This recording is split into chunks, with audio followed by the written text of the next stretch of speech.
Hi, Hello. everyone.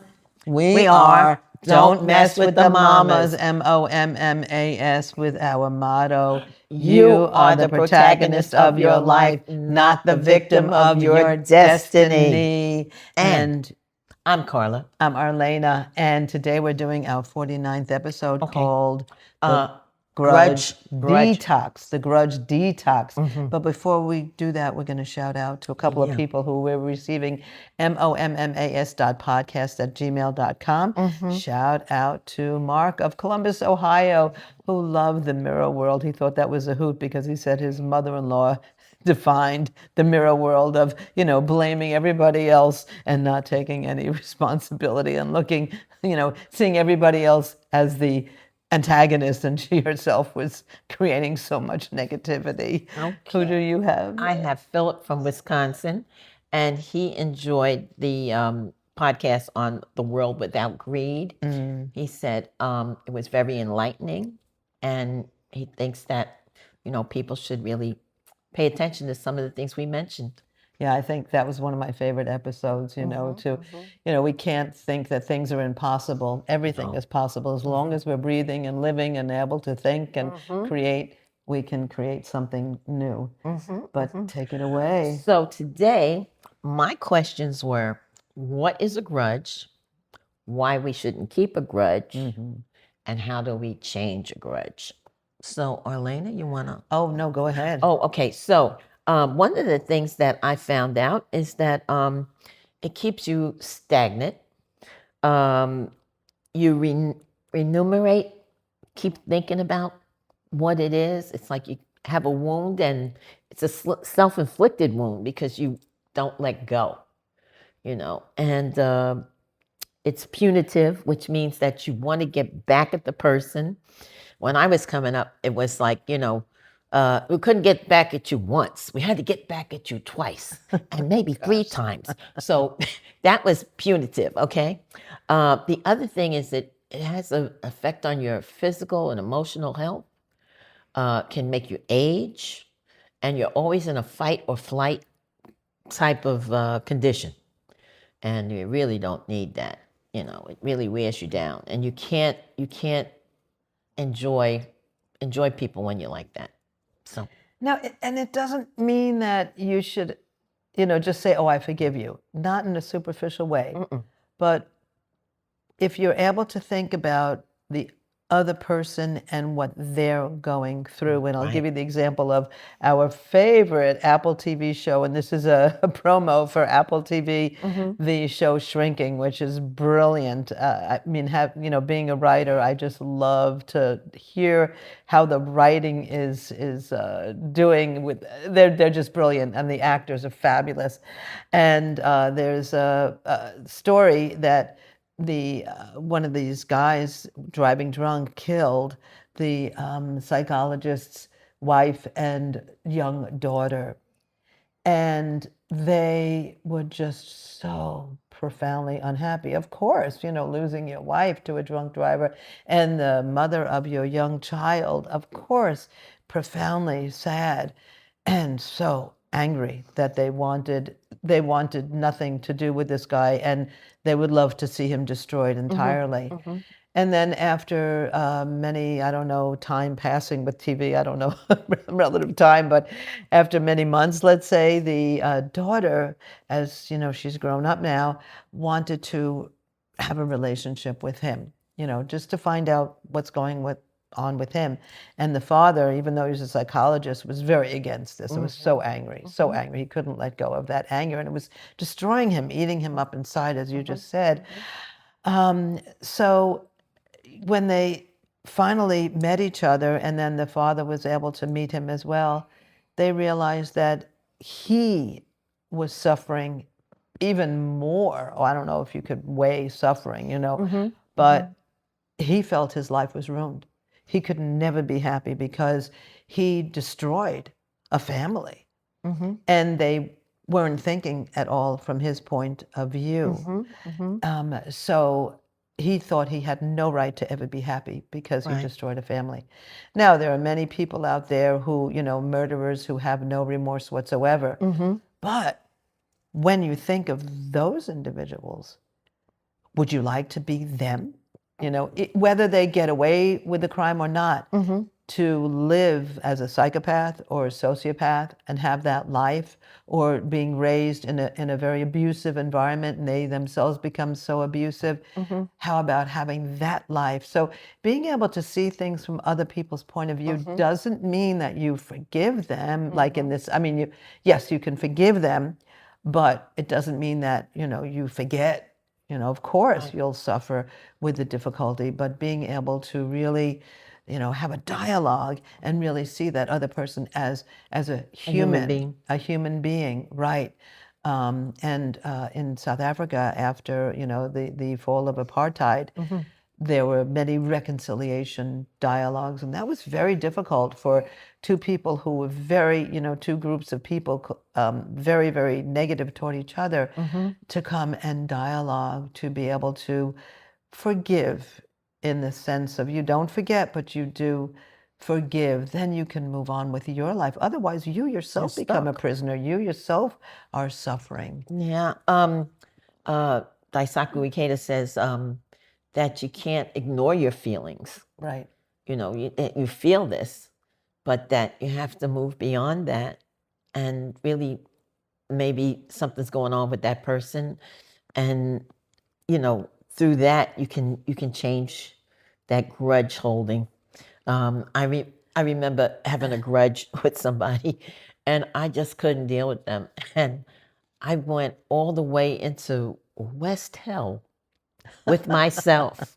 And and you know, they tell you, you know, they told me, don't hold this grudge, because they're living their life. That's the other thing. Right. You're holding the grudge, but Right. the other person's maybe oblivious to whatever they did, whatever they said, you know, and you're the one who's suffering, you know, and I just couldn't do it, you know. And then what happened was I eventually broke ties with them. But then another situation came, and I was like, I don't know about this person.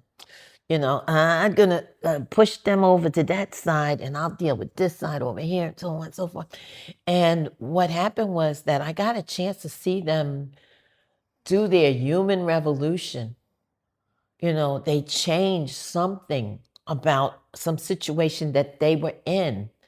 And instead of doing one thing, they did something else. And I said, from now, hey, that's my boy.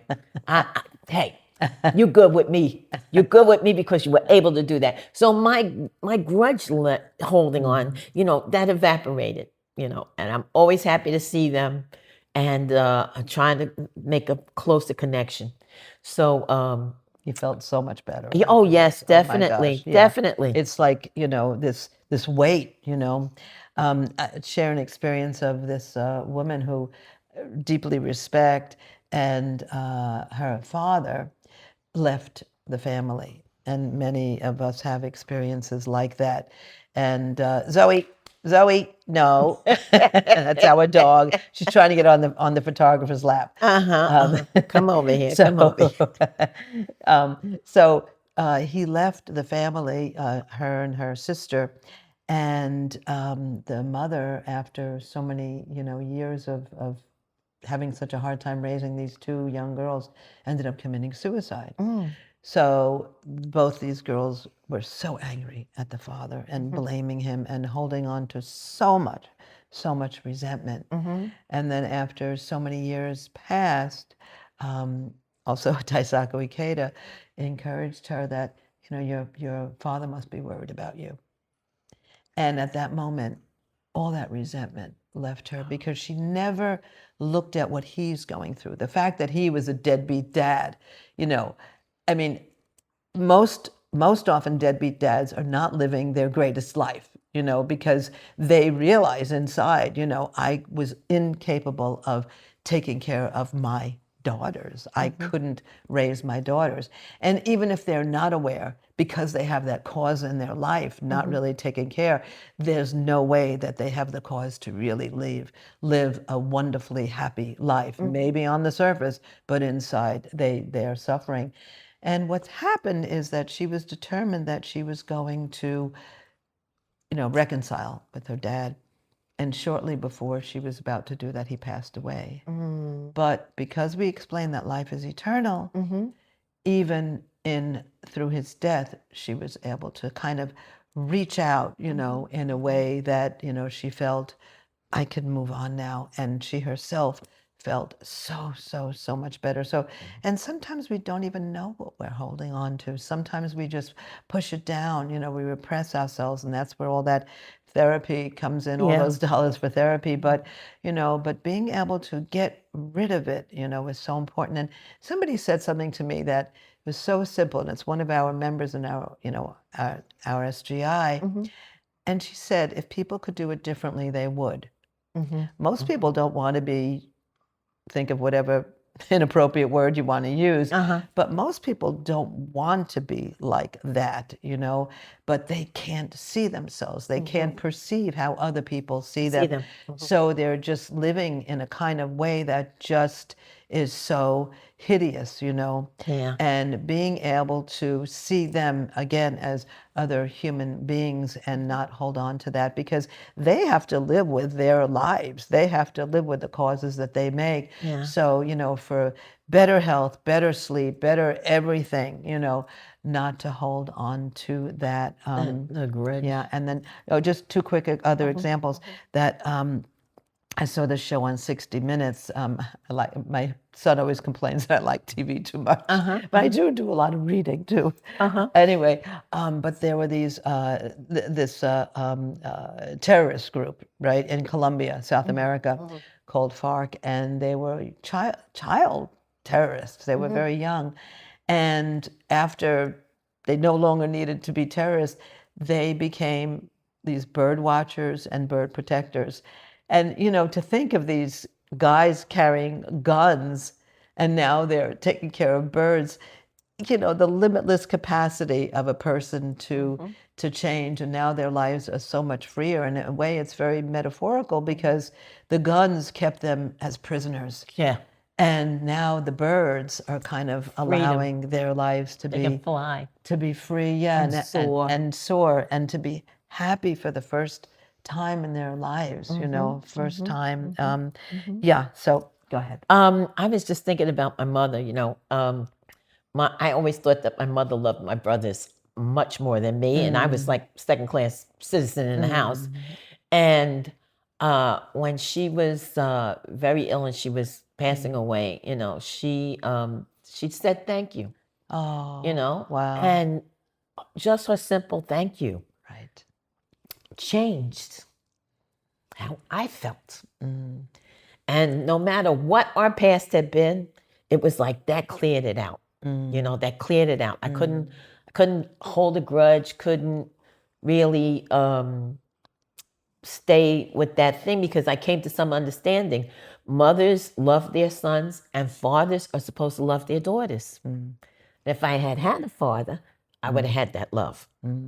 And then nothing would have been, So I came to that understanding, and it helped me, That's wonderful. Oh my gosh, how great. And when you said thank you is like, it's like a magic, we learned that when we were little kids, please and thank you are the magic words. And they really are, because one of our leaders in the organization had to go to another country where there was just a lot of dissension, a lot of negativity, and he didn't speak Spanish, so all he knew how to say was gracias. And he would go around everywhere, gracias, gracias.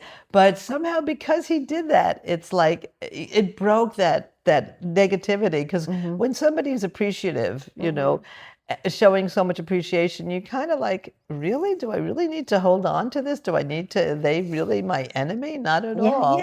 Not at all. And of course, we can't, negate the power of dialogue to get rid of grudges and, to be able to talk it through. That you find out that that person is suffering just as much as you, or, even going to war. I mean, what are we doing? Killing each other, killing others. I mean, we're all human. And we We're don't all even know human. the other people. And we don't even know them, right? And once you get to know them, that's why, it's so interesting about food. Food is the ultimate uniter because people love to eat people's different kinds of cuisine and stuff. Yeah. And if you want to eat people's cuisine, why wouldn't you want to be friends with that individual That's who makes right. that cuisine, right? Right. I always said jokingly that because we had two restaurants, all you need to do is bring, all the world leaders together who don't get along with each other, give them a good meal and lots of chocolate for dessert, and we won't have any issue anymore. No. I was speaking of that. I was thinking, why do we have to have wars to be able to share recipe, see people who know about our culture, sing our songs back to us? I mean, why do we need wars to be able to have a different perspective on how to raise our children? And it's amazing. But hopefully with this little bit of a clash, we'll get to appreciate the other. Yes, the other. Yes, and in fact, you actually just said the other. And Martin Buber, a very famous philosopher, used the concept of the other. There is no other. There's ourselves. It's not like the other being outside of ourselves. So when I'm just going to share something, and then you go. Yes, I love this from our international president, Isaac Cater. When we suffer some misfortune, we tend to imagine that no one could possibly be as unhappy or as unfortunate. It's easy to drown in self-pity and turn a blind eye to everyone and everything else. But dwelling on our own pain or discontent and hopelessness only causes our life force to wane even further. It is at such times that we need to rekindle our connection with others, to be concerned with their struggles. In doing so, we discover a renewed sense and strength and the will to live. So what else can we share about grudges? Or overcoming grudges, not holding on to grudges. Let's see. I think that I was doing some research, and I wanted to find out what President Ikeda had to say about grudges. And I'll just give a little final encouragement on this, Sure, or just encouraging words, yeah. he said that it was from his peace proposal 2002. And Do you want to explain about those peace proposals? oh, well, he gives more or less a map of how the countries can work together.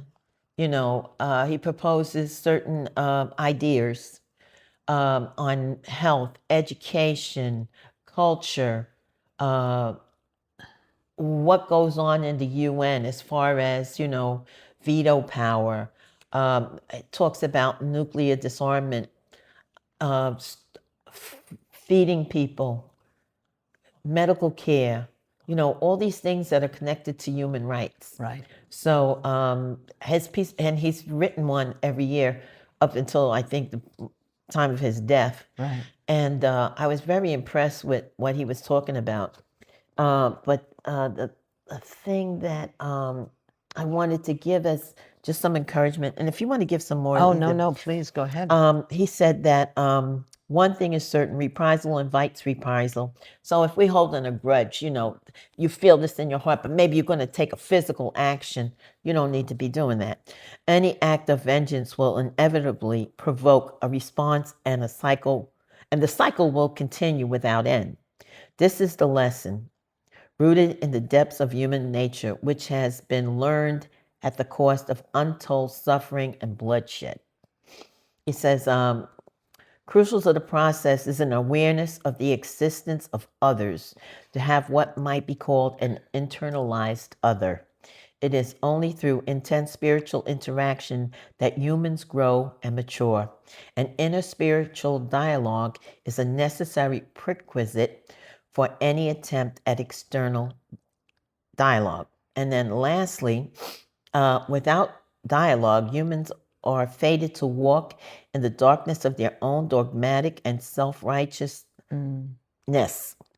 Dialogue is the lamp by which we dispel the darkness, lighting for each other our steps and the path ahead.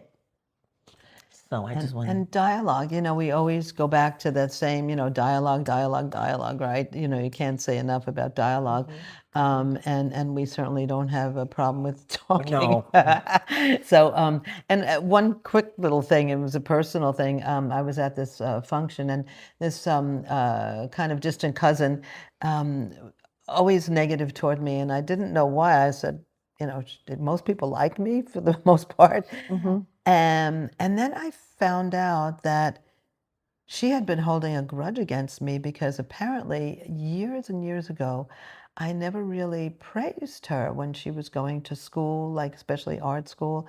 I never really showed recognition of her talent. I had no idea, no idea.